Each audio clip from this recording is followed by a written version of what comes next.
La qualité ne fait qu'augmenter. À Montréal, en tant qu'artiste, si t'as pas un certain niveau de qualité qui augmente année après année, il faut commencer à questionner la profession. Hein? But shout out to my man Dan P, because he's going the right way. He's doing his thing. My man. Plusieurs personnes qui sont peut-être pas familiers avec Dan P, j'aimerais que tu t'introduises à toutes ces personnes. Holla at the people. Yo, shout out to everybody. First thing first, respect to everyone, respect to my boy Fizzy, Diamond Source. Mon nom c'est Dan P Baby. Yes. J'ai commencé à l'âge de peut-être 15 ans dans le rap game. À 20 ans, j'ai fait un peu de reggae. Pendant 8 ans, j'ai fait ça pour ma fille parce que dans le rap game, on sait que dans les routes qui sont vraiment chauds, ça peut devenir très très chaud when you're doing it. Mm-hmm. So I try to do a bit of reggae, positive vibe, you know. It's not all people that like it. But je me suis dit, j'avais un choix à faire. Comme Vai, je sais pas si vous connaissez le rappeur Vai, il a arrêté pour des raisons personnelles pendant 10 ans. Mm-hmm. Puis là, il est revenu derrière moi. Puis moi, ce que je voulais faire, c'est entertaining people. I saw Michael Jackson when I was 4 years old, mm-hmm. and I saw Michael Jackson mm-hmm. on TV, puis c'était le film Michael Jackson en plus, là. Moi, je pensais que c'était lui, mais c'était pas lui. Mm-hmm. Okay, la personne. J'étais comme, man, that nigga is like, wow, spectacular. Mm-hmm. I want to be like that. C'est pour ça que je fais toutes sortes de musique. Je suis un gars qui est caméléon. Mm-hmm. Je fais de la pop, je fais du dance, mm-hmm. je fais du reggae, je fais du rap, je fais du trap. Et j'ai même quelques beats rock que je fais aussi, mm-hmm. que je garde personnellement. Je veux pas le sortir parce que je veux pas qu'on m'envoie des tomates, là. Mais regarde. Est-ce que tu penses que...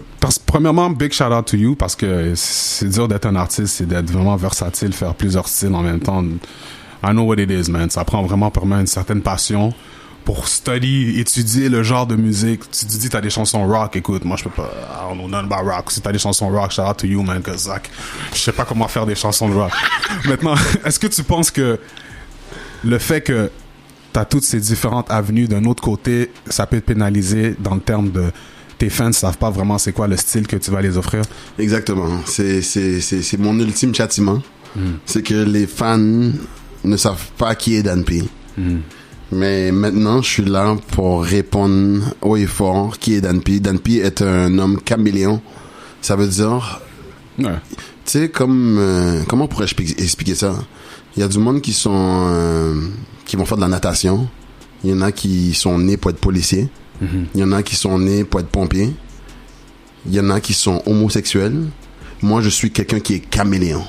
Ça veut dire que je suis capable de m'adapter à la personnalité du monde, avoir une grande compassion, comprendre son prochain. Et dans les styles de musique, je peux autant imiter du Tizo, du Soulja, que je peux imiter du Benny Man. Mais je le fais à ma façon. Dan P style. Alors, je fais ce que j'ai envie de faire dans la vie. Si je fais un beat pop, je vais faire un beat pop. Fast forward, si je fais un beat reggae, je vais faire un Confusion. Baby come back. Puis si je fais un truc un peu plus rough, je vais faire un truc à la Feeling You. Puis si j'ai envie de rapper, Ride or Die. Mais tu vois, c'est bon, mais d'un autre côté, pour les fans qui aiment, on va dire, on vient de jouer Qualify en ce moment. OK? Si moi, j'aime Dan P Qualify. Qualité. Qualité, my bad. Quality or qualité. My bad, quality. So, si j'aime Dan P Quality, OK? Puis là, tu me sors un projet Dan P Baby Come Back. Tu m'as perdu, là. C'est vrai. C'est pour ça que là, j'ai pris le pouls des fans. Puis, il y a beaucoup de fans qui m'ont parlé dans le street. Sur Internet, c'est quelque chose. Ils me disent, vas-y, fonce, c'est bon. Mais dans le street, j'ai un autre pouls. Et le monde veut m'entendre rapper. Maintenant, comme je l'ai dit au début du show, la raison pourquoi que je faisais du reggae au début, que je chantais, c'était beaucoup pour éliminer la chaleur. Je suis devenu papa monoparental à un jeune âge. J'avais 20 ans, 21 ans. Je me trouvais pas assez mature pour faire du rap puis élever une fille en même temps. Je savais que j'allais être cocky puis que j'aurais pu avoir du beef. So, j'ai mis ça de côté, puis j'ai fait du reggae qui a bien marché parce que j'ai fait le tour du monde, j'ai fait le tour du Québec, j'ai fait mon cob. j'ai vendu mes CD, j'ai vendu mes chandails. Puis maintenant, à 35 ans, je me sens prêt à faire du rap. Puis je vais montrer que c'est moi le meilleur à Montréal. Talk that, man. Puis pour ça, je vais travailler fort. Je dis pas ça pour être jolé, là. Je vais travailler fort pour prouver à tout le monde que c'est moi un des meilleurs rappeurs à Montréal. Je veux rapper parmi les grands. That's the mentality you're supposed to have. C'est comme ça que t'es censé penser anyway, tu comprends? Puis si t'as cette mentalité derrière toi, all we can do is watch and let you do your thing, man. Get to the top. Do your thing, you feel me? Exactly. Keep that up, man. I like that. Maintenant, tu mentionnes que t'as une fille, pardon. J'ai vu aussi, vous avez un channel TikTok et tout, and all that. I like that. Comment tu balances les deux maintenant? The father world, you know what I mean? Être un père, avoir une fille, maintenant la musique. Comment tu fais pour balancer les deux puis toujours être consistant dans ta musique? Écoute, c'est quelque chose qui est pas facile d'être papa, puis je dirais plus comme quand ta fille est adolescente. Et quand ton enfant est petit, c'est nice, là. L'enfant, il veut pas, il fait tout ce que tu lui dis, tout va bien, puis comme elle t'écoute, mais plus elle grandit, plus le challenge commence, parce que c'est là que toi, tu veux protéger ton enfant, puis que ton enfant, il comprend pas que tu veux le protéger. Puis c'est là que là, elle veut rentrer plus tard, elle veut avoir un chum. Je veux pas être sexiste, là, mais si j'aurais eu un garçon, ça aurait été un petit peu plus facile. Mais là, ma fille, elle me dit... Puis là, j'ai des émotions.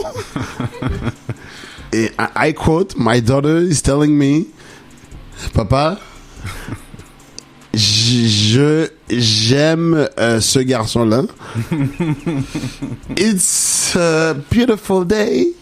C'est son ride or die, man. Tu sais, puis là, moi, je me rappelle de mon premier ride or die à 6e année, genre, puis je sais que ça va pas marcher, fait que je suis comme, oh. Là, le challenge, c'est de rester objectif avec son enfant. Yeah. De ne pas laisser ses sentiments faire des jugements, de pas penser à nos parents qui étaient sévères avec nous. Puis c'est difficile parce que veux pas, on a comme, moi je suis un haïtien, puis j'ai comme un sang haïtien, puis c'est pas facile, mais la musique vient canaliser tout ça parce que ma fille c'est une rappeuse. Okay. She's freestyling. Puis si elle serait ici là, elle aurait un freestyle devant toi. Elle a pas de gêne. Elle a hérité les mêmes gènes que moi. Elle est pas gênée.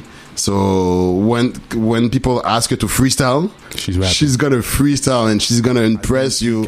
You're gonna see. Comment tu décrirais ton évolution artistique? Écoute, mon évolution artistique pour moi c'est relatif. Moi je suis un artiste qui est vraiment passionné. Comme je parlais dans l'entraque. Quand j'avais 4 ans, je voyais Michael Jackson dans les films, dans les vidéos, dans les awards. J'étais comme... Puis là, on parle de 1990, là. 1991, j'avais 4-5 ans. Je regardais ça. J'étais conscient que j'étais en vie. Puis j'étais comme, wow. Je savais que je voulais comme avoir un parcours comme ça, mais je savais pas que j'allais être chanteur. Par la suite, vers 15-16 ans, quand je me cherchais, j'ai décidé d'être un rappeur, puis ça m'a amené à créer la haute définition à l'âge de 24-25 ans, avec un bon partenaire du R, Herb Green, Herbie without the H. On a fait du bon travail ensemble, on a fait une tournée du Québec, puis les gens aimaient ça. Mais en même temps, j'avais le reggae qui était là, qu'il y avait une certaine clientèle à ce moment-là, en 2015. Qui était là. Fait que par la suite, j'ai décidé de vendre des CD de reggae, vu qu'il y avait plus de demandes là, à ce moment-là. J'ai vendu des milliers de CD. Je travaillais à l'hôpital Sainte-Justine. J'ai vendu peut-être des milliers de CD là-bas, des milliers de CD dehors par moi-même, un par un. J'ai pris l'argent, 100% de l'argent, je l'ai investi. J'ai été à Cuba, Jamaïque et Miami en moins de 3 mois. Environ en 3 mois, là. Il y a même eu un article dans le Journal de Montréal à ce sujet-là. J'étais vraiment on fire, là. J'avais un hot straight, puis je croyais vraiment que ça pouvait marcher. Fait que par la suite, quand que j'étais à Cuba, Jamaïque, Miami, comme j'étais comme sans avoir de plan. Je voulais performer puis montrer à mon public que j'étais capable de me booker un show. Fait que à Cuba, j'ai été Ça s'est fait, j'ai été voir le propriétaire de la place. Là, il m'a dit d'aller voir le boss d'animation. J'allais voir la bonne animation. J'ai dit, est-ce qu'on peut faire un show? Il était comme, ben là, je sais pas, t'es qui, toi? Là, je montre mon CD. Je dis, I'm Dan P. Baby, I'm from Montreal. Tout ça. Puis je le montrais avec toute la confiance, là. Je me rappelle ce footage que t'as mis sur Facebook, en plus. Exactement. Fait que là, il m'a dit, mais yo, les shows sont déjà comblés, hein. J'ai dit, ben yo, on peut créer un show, on peut faire un beach club. Moi, je parle à tout le monde. Je suis venu tout seul, là. J'ai du temps. Je parle à tout le monde dans la place, puis on va créer un beach club, hein. Là, il m'a regardé, là. Et là, je voyais qu'il m'a regardé avec des yeux, là. Il a dit, you know what? Okay, you're on. Puis là, j'étais parlé à tout le monde. J'étais parlé peut-être à 200 personnes cette journée-là. J'avais l'habitude de vendre des CD. J'en ai vendu 2000 avant. Fait que moi, parler à du monde, la peur du ridicule, j'avais déjà brisé de barrière, là. Pour être un artiste, pour aller dans la richesse, mon père, il m'a toujours dit, la richesse, la vraie richesse, c'est la patience. Il faut que tu sois patient pour être riche. Alors, j'ai voyagé, j'ai été là-bas, j'ai parlé à 200 personnes, j'ai invité tout le monde, et les preuves sont sur YouTube. Écrivez Dan P. Cuba. Vous allez voir, il y avait un beach club, comme même moi, quand je suis arrivé là-bas, j'étais émerveillé. Il y avait un gros stage, un gros DJ, j'ai dit, wow. Puis là, le boss était là, puis j'étais voir le boss, j'ai dit, vous avez fait ça pour moi? Il a dit, oui. On croit en toi. It's your moment. Là, maintenant, prouve-nous que t'as dit ce que t'as dit. On a vu tout le monde qui est là. Prouve-nous que tu vas le faire. Puis là, quand il m'a dit ça, là. Super Saiyan. Super Saiyan 3. Pas 1, pas 2, 3. Et j'ai fait ma première version de Baby Girl. La version reggae. Puis allez regarder ça parce que, pour moi, ça va rester ma version préférée. D'autres des suspects à le Panic a créé la deuxième version, mais la première version, c'est là que j'ai écrit le beat. Puis quand je l'ai chanté, je me suis même mis à genoux devant une madame qu'on va voir dans la vidéo. Puis j'ai donné mon maximum. Puis le gérant de la place, il est venu me voir, puis il m'a serré la main, il a dit, yo, Dan P, I will always remember you. Puis je suis retourné, puis je suis toujours VIP là-bas. Il m'a référé. J'étais en Jamaïque, à Miami, puis grâce à lui, it was wonderful. Puis c'est ça, puis personnellement, moi, je te donne un shout-out pour cette opportunité-là parce que comme tu l'as mentionné toi-même, t'as un charisme puis t'es à l'aise devant la caméra comme... Tu t'en fous, là. Tu performes comme si je t'ai vu performer, par exemple, au festival de RDP. Tu performes comme si, on va dire... You were there? Of course. I was in the back. You know, well, of course. C'est moi qui fais les flyers et ce genre de choses, la promotion pour eux, by the way, le festival de RDP. En tout cas, bref, pour revenir à, comme je te dis, je te voyais perform devant... Il n'y avait pas beaucoup de monde comme ça, mais tu performes comme si there's like 1,000 people in front of you, tu comprends? T'as quand même la même énergie, puis le même charisme and all that. Puis ça, c'est important pour un artiste de toujours montrer que t'es 100%, because you don't know who's watching. Comme tu dis, tu savais pas que j'étais là, mais moi, j'étais là, puis je regardais comme, OK, Dan P is about that shit. I like that. Puis c'est important, man, so keep that up, my man. Je suis vraiment touché, puis je te remercie beaucoup. Most def, my man. Maintenant, pour les femmes qui vont écouter l'entrevue en ce moment, là, c'est qui Katharina, là? Who's Katharina? Est-ce que c'est un nom fictif? Est-ce que c'est quelqu'un qui t'a vraiment marqué? Parce que t'es Katharina! Who's Katharina? Talk to me, man. Pour être real, tu vas trouver ça bizarre, mais Katharina, c'est ma fille, ma mère. Oh! OK. Moi, toi, elle. C'est tout le monde. Ça représente quelqu'un qui est fort, qui ne se laisse pas marcher sur les pieds et qui dit, you know what? I have one life to live and I'm about that life and I'm gonna live it. And one day, I'm gonna be rich. And there's nobody that's gonna tell me otherwise. I like that answer. That was pretty straightforward. Je pensais que t'allais me dire, c'est une femme avec qui j'étais back then. Quelque chose du genre. So that's what's up, man. Il y a un meaning à tes chansons, man. C'est important, man. Tu comprends ce que je veux dire? Chaque chanson, il y a un meaning. Il y a tout le monde qui me dit, Baby Girl, Baby Come Back. Surtout Baby Come Back, le monde dit, c'est qui la fille qui a brisé ton cœur? Qui la fille qui a brisé ton cœur, Dan P? Non, cette musique-là, quand je la chante en show, là, je pleure tout le temps. I'm like, this is the first song that I sing in English. And my family and people used to tell me, your English not good. Never gonna make it. Mais j'ai pratiqué. J'ai enregistré, effacé, repeat, start, again, repeat. Puis j'ai fait Baby Come Back. ma première musique complètement anglaise. La première, c'était moitié français-anglais, c'était Feeling You. Mhm. Mais la deuxième, full anglais, c'était Baby Come Back. Et quand la première fois j'ai vu le monde, quand j'ai fait ma tournée au Québec, je vais à Trois-Rivières, je vais à Drummondville, je vais à Sainte-Julienne, et je vois des fans qui chantent en même temps que moi les paroles. The best feelings. Et c'est comme it's better than sex. It's priceless. Straight I up. said it. Maintenant, une autre question aussi que bon, quelque chose un autre accomplissement que j'ai vu, tu as eu une performance à la télé que tu avais fait à ma TV. C'était pour Ma Cité Curieuse, si je ne me trompe pas. Yeah, My Curious City. Ma Curiosity, yeah. Est-ce que c'était ta première performance à la télé? Oui. Ouais? OK. Oui. Ma première performance officielle à la télévision. Mais maintenant, show, toi, t'es un artiste, je vois que t'es dans plein de shows. Like, tu fais beaucoup de shows, comme t'es beaucoup booké. C'est quoi l'expérience que tu préfères le plus entre les deux? Dans le fond, est-ce que tu peux répéter la question? C'est quoi? Alors, l'expérience, être à la télé, faire ton show, tu vois le vibe dans la télé, filmer les caméras, tu sais qu'on te regarde, puis être dans un show live avec le monde qui te regarde dans un show live. C'est quoi l'expérience que tu préfères entre les deux? C'est sûr que un show à la télévision, il y a beaucoup de... Comment on appelle ça? Hein? Selon Freud, il y a deux formes de stress. Il y a du stress, puis il y a de le stress. E-U-S-T-R-E-S-S. Puis ça, c'est un stress positif que quand tu vas, par exemple, sauter en parachute, te marier, faire quelque chose qui a de l'adrénaline. Puis faire un show à la télévision, t'es stressé, puis t'es là, puis comme le monde il pense que c'est de la négativité, mais c'est pas ça. C'est comme si que tu vas te marier. Quand tu vas te marier, t'es là, tu vas te marier à la femme de ta vie, là tu penses à la belle famille, ça. Là tu penses que c'est négatif, t'es stressé, mais pour de vrai, au moment où tu vas embrasser ta fille, puis tout le monde va applaudir, puis tu vas aller dans la lune de miel, tu vas really feeling it. Mais tout ça pour revenir au fait que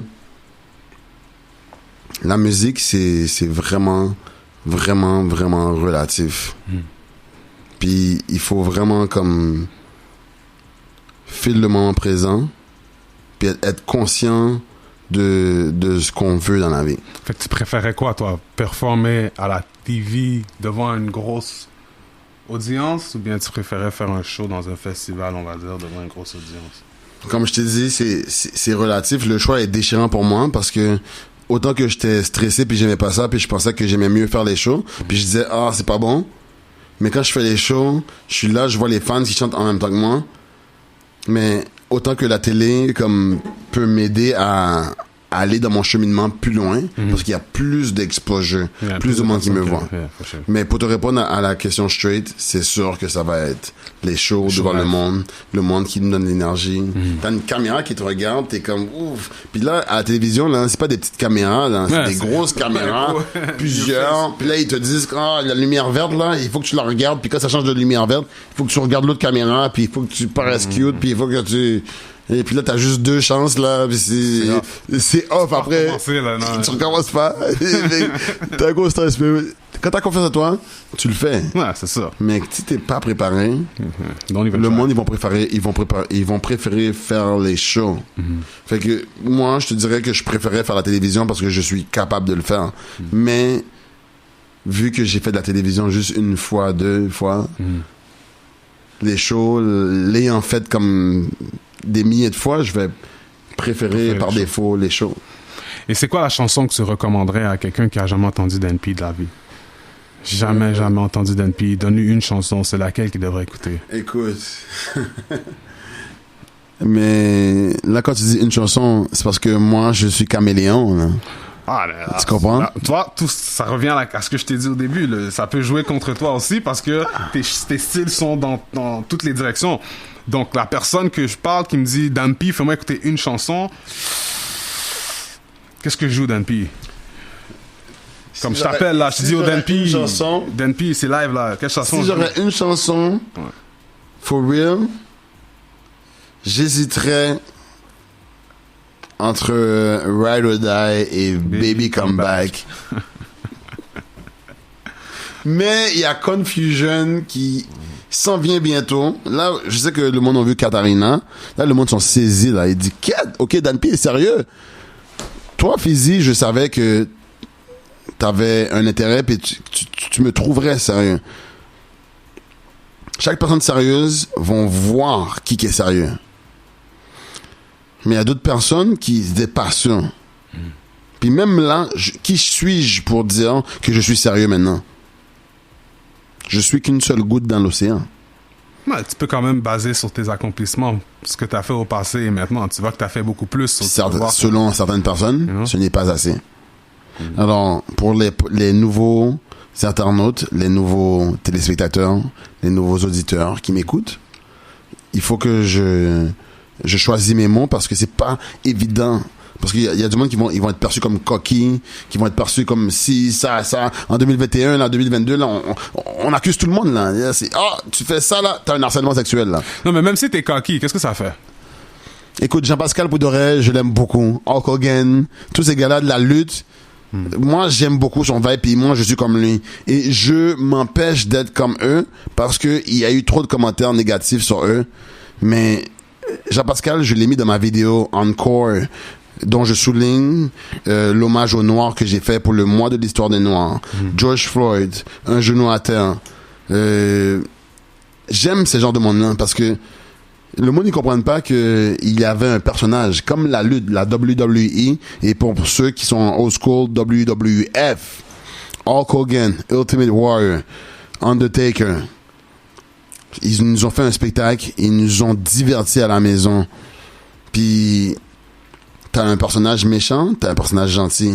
Peu importe ce que t'es, tu te divertis. Jean-Pascal, il y a eu un personnage à faire. Le monde l'a aimé, le monde l'a pas aimé, mais il l'a bien ressorti. Puis ça, c'est quelqu'un qui m'intéresse vraiment beaucoup par son art, parce que il a travaillé fort, il a pas juste été coquille, il a travaillé, il s'est pratiqué, repeat, il a travaillé, il a pratiqué, repeat. That's a fact. Jean-Pascal is a living legend in Montreal, man. Boxing and all that. Un de mes idoles à Montréal. Jean-Pascal. Maintenant, Dan P, à quoi on peut s'attendre de la part de Dan P à court terme, là? C'est quoi qui arrive, là? You know what I mean? Qu'est-ce qui est prêt dans le four en ce moment, là? Talk to me. Écoutez, les spéculations sont terminées. Beaucoup de monde sont mitigés entre Dan P, le chanteur charmeur, Dan P, le rappeur, trapper. Ben, les explications sont terminées. Je pense que le monde le savent déjà. Je vais sortir un album rap, trap, hip-hop. Okay. Il va y avoir de tout. OK. Autant qu'il va y avoir du trap, qu'il va y avoir des beats un peu plus doux, commercial. Je vais tout faire pour montrer que j'ai ma place parmi les rois à Montréal. Dont un des beats que j'ai fait qui s'appelle Rap de Roi. Je veux prouver que j'ai ma place parmi les Soulja, parmi les Shreezy, les Shreeze, les Tizo. Tous les gars qui sont lourds dans l'aile. Je veux montrer que j'ai ma place aussi. Si j'ai fait de la musique reggae, c'est parce que j'en avais envie à ce moment-là. Maintenant, j'ai envie de faire du rap. J'ai envie de jouer avec vous dans la cour des grands. Est-ce que vous voulez jouer avec moi? Hey, I like that. À qui de droit? Montréal. Dan P est dans la place. Dan P, laisse-les savoir où ils peuvent te suivre, tous les réseaux sociaux and all that good ish. Dan P officiel, vous le savez déjà. YouTube, Instagram, c'est là que je voulais que vous allez. Oubliez Snapchat, oubliez Facebook. Allez directement sur mon YouTube, Instagram, Dan P officiel en français. Pas official en anglais. Officiel en français. On est au Québec, loi 101. Let's go. Dan P, baby, you already know. Et vous allez connaître bientôt le Sultan, a.k.a. the most wanted in Montreal. Montréal, get familiar with the man Dan P. Dan P dans la place. Suivez-le sur tous les réseaux sociaux. Le nouveau single Katarina disponible maintenant sur toutes les plateformes.